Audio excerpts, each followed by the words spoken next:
Comenzamos la unidad 3 con aquellos pensadores que desarrollaron lo que podemos llamar modelo contractualista.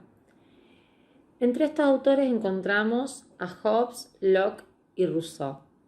Puntualmente hoy vamos a abordar el pensamiento de Thomas Hobbes, quien, al igual que el resto de estos teóricos llamados contractualistas, se preocuparon más en delinear, en pensar al Estado en cómo debía ser y no tanto en encargarse de entender al Estado tal cual es, tal cual era en ese momento, ¿sí?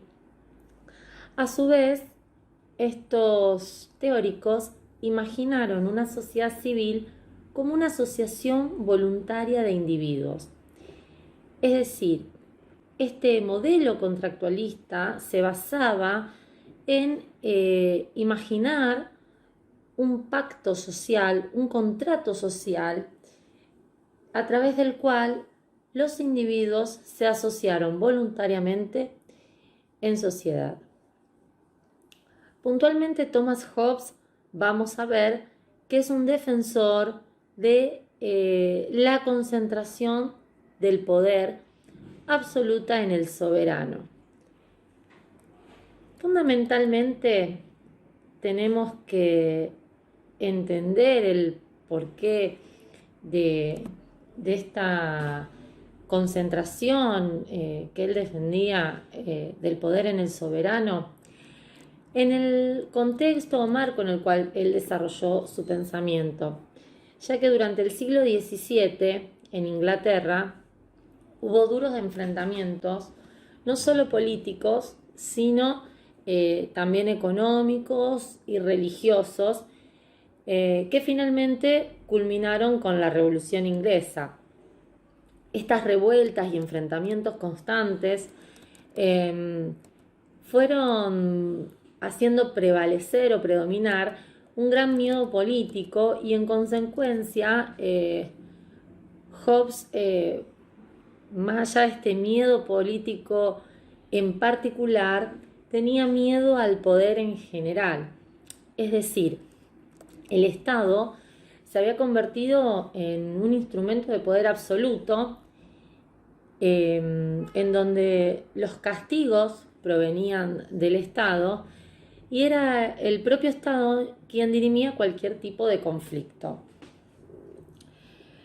En los súbditos el Estado justamente inspiraba miedo y el problema para Hobbes fue encontrar la manera, la forma en que el poder del Estado, el poder del soberano, se lo pusiera más allá de cualquier temor.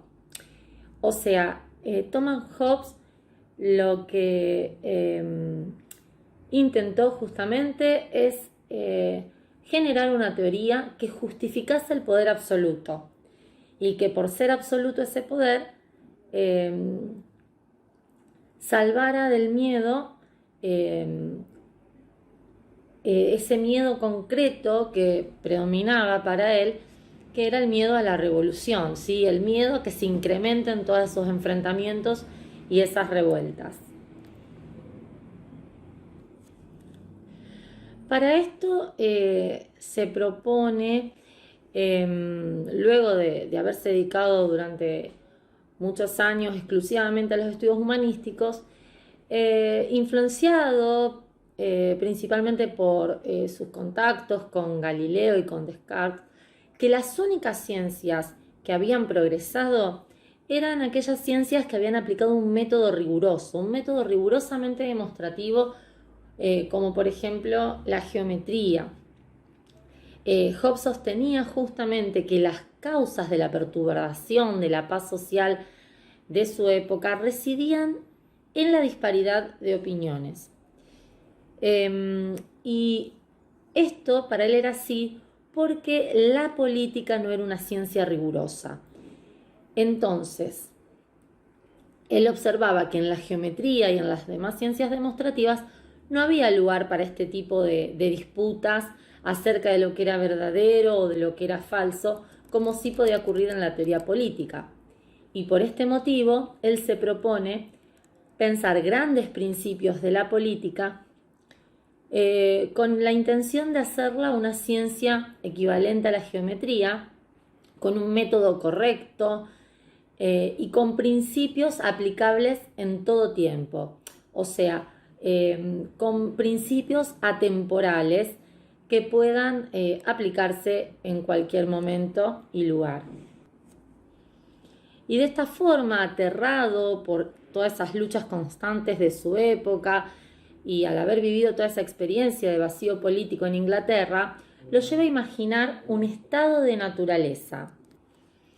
A través de esta categoría de análisis, esta categoría de estado de naturaleza, él imagina que el estado de naturaleza hay conflicto constante. Es decir, un estado de guerra de todos contra todos, debido a que los hombres nacen libres e iguales, y al nacer libres e iguales, cada uno tiene el mismo derecho, igual derecho, sobre todas las cosas que se necesitan para conservar la vida. Entonces, si dos hombres desean la misma cosa y ambos pueden disfrutarla, se vuelven enemigos y tratan de aniquilarse uno a otro por este principio de la propia conservación, ¿sí? Por este principio de supervivencia. Y en ese estado de naturaleza, todos desean poder, todos temen a los demás porque son iguales, ¿sí? Y en ese estado de naturaleza que imagina Hobbes, hay una pugna, ¿sí?, de los principios de la razón y de la pasión, en donde en el estado de naturaleza termina primando, imponiéndose siempre la pasión. La consecuencia de esta igualdad natural es para Hobbes la falta de límites para el deseo y para el derecho, ya que todo hombre tiene derecho a todo, incluido el cuerpo de los otros hombres. No hay seguridad, es un tiempo de guerra y cada hombre es enemigo de los demás. O sea que para Hobbes el hombre no es un ser social por naturaleza, sino que es un ser social por accidente. Tiene que asociarse a los otros individuos por necesidad, por miedo, por temor hacia una muerte violenta. Y de esta manera se asocian para buscar la paz y dejar de temer a todos los hombres, prefiriendo temerle solo a un hombre, solo al soberano. De esta forma, el orden político es una creación artificial que se descompone en la suma de cada parte, que serían cada uno de los individuos. Es decir, los individuos son quienes a través del contrato social crean el orden político, delegando la libertad de cada uno de ellos al soberano. La autoridad, el soberano, ¿sí?, va a ejercer el monopolio de la violencia física para garantizar la paz y el bienestar general. De esta manera, por necesidad, los hombres se asocian voluntariamente y de esta manera un soberano fuerte va a concentrar todo el poder, ¿sí? Aún quienes participaron del contrato y los que no deben, ¿no es cierto?, obedecer el mandato de ese soberano.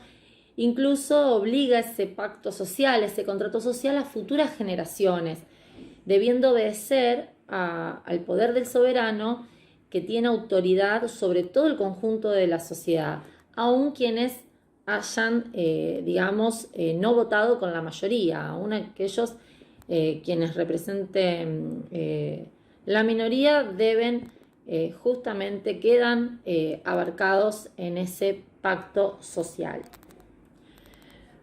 Por último, tenemos que tener en cuenta que el soberano permanece fuera del pacto, o sea, el príncipe permanece en estado de naturaleza, conservando su soberanía natural y es más, ese poder del soberano está acrecentado, está incrementado por las renuncias de la multitud. Entonces, en sociedad solo hay que temer al Estado, al soberano y no a todos los hombres como ocurría en el estado de naturaleza.